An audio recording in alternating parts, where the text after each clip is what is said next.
Storms. By WAIT, What Am I Thinking? The Ivy City coffee shop vibrated with quiet conversation, the soft clink of mugs, and the occasional rumble of heavy trucks passing outside on New York Avenue.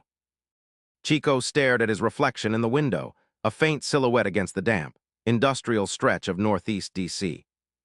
Through the glass, the bright red Target logo and the glowing sign of the nearby Goodwill store blurred through the gathering dusk. His fingers played absently with a plastic coffee stirrer, twisting it into tight circles that refused to hold their shape, much like his weeks of sobriety. Across from him sat Marley, a peer specialist who didn't carry a clipboard or clinical checklists. Marley was covered in tattoos and wore a faded jacket, his posture worn smooth by years of weathering his own personal addiction, storms on these exact same D.C. streets. "So, you're telling me you just walked away from the bottle?" Chico asked, his voice tight with deep, exhausting craving. Marley chuckled, his coffee cooling in front of him. "Yeah, I stopped, but let's be real, Chico, stopping the liquor wasn't the hardest part. The alcohol wasn't my actual problem. I was drowning in my own life, using the vodka to numb the wreckage, my untreated reality. That was the problem." Chico let out a short, bitter laugh, the smell of the coffee doing nothing to ease the phantom taste of high-proof spirits in his mouth. "That's the most ridiculous thing I've ever heard. Life is everyone's problem." "Yeah, but not everyone drinks until their liver bleeds to hide from it." Marley leaned forward, his voice lowering so it wouldn't carry to the next table. "I thought the liquor was the enemy, but it was just my medicine for the pain. The real enemy was what I saw in the mirror when I blew 24 hours clean. I was running from my own skin. There's a massive difference between quitting a chemical and learning how to live with yourself." Chico's eyes narrowed, his chest tightening as the raw, unfiltered anxiety of early withdrawal started to creep up his neck. "And what happens when the liquor stops working and you can't outrun yourself anymore? You stop running and you let the cravings hit you without hiding. That easy, huh?" "Not easy," Marley said, tapping his temple. "It's hell, but it's simple." For a moment, the noise of the Ivy City traffic faded into static. Chico's gaze dropped to his hands, his knuckles white around the plastic stirrer. "I don't think I know how to stop, Marley. The tremors start. The noise in my head gets too loud, and the liquor store on the corner is the only thing that shuts it up." "That's the physical dependency talking, and we can get you through the detox medical side," Marley said quietly. "But once you're dry, you have to figure out what you're trying to burn out of your memory every time you open a bottle." Chico's throat went completely dry. Memories flashed, violent, chaotic evictions in Trinidad, the cold, empty rooms of his childhood, and the bone-deep belief that he was born to fail. "I don't know if I can look at that stuff sober." "You can," Marley's voice sharpened, trading sympathy for peer-to-peer truth. "Because you're not a broken human being, Chico. You're an alcoholic whose brain wired itself to survive trauma by shutting down with a substance. That survival mechanism worked when you were a helpless kid, but it's killing you now. You don't need to drown the trauma anymore. You need to sit in the discomfort and let it pass." "And if I can't handle the weight of it?" "Then you'll stay right here." Marley gestured out the window, toward the dark, rain-slicked pavement of New York Avenue.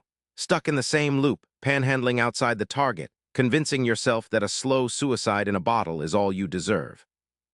Chico swallowed hard. For the first time in his life, he realized the most terrifying part of his addiction wasn't the physical sickness. It was waking up at 4 o'clock in the morning, completely sober, with absolutely no blueprint on how to exist without a drink. "People like us," Marley said, "we can spend our whole lives blaming D.C., blaming our families, blaming the system for the cards we were dealt. But resentment is the #1 offender. It'll drive you straight back to the liquor store."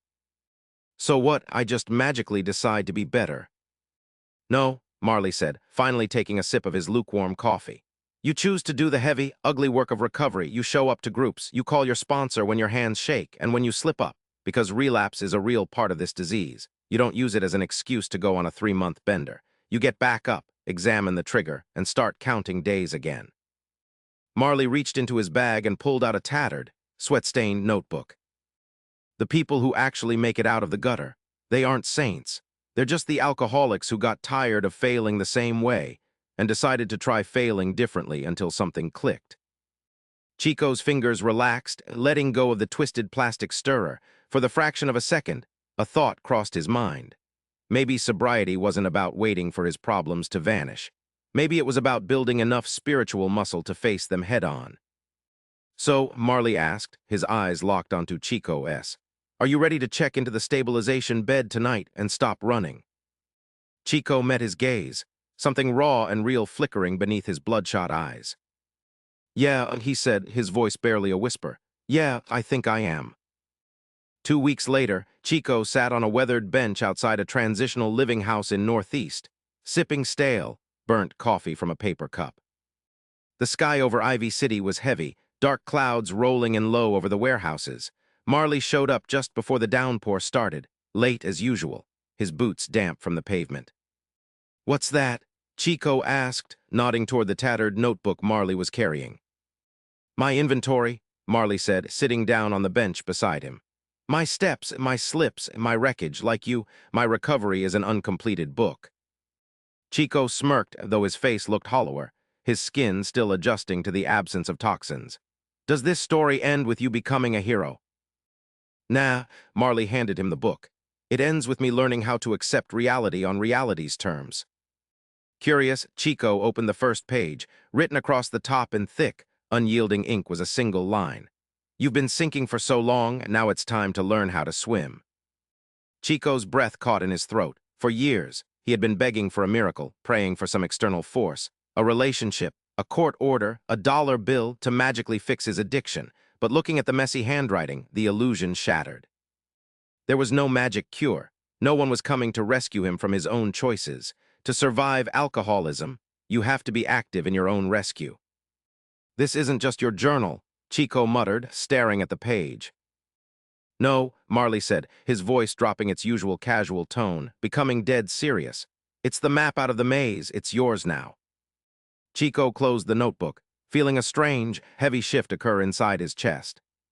The summer rain finally broke, thick, heavy drops smacking against the concrete of Good Hope Road and the roofs of Ivy City. For the first time in his adult life, Chico didn't immediately panic and look for a bar to hide from the gray weather. He just sat there, watching the water wash the dust off the pavement, trying to believe he could survive the internal storm. 3 days later, Chico was dead.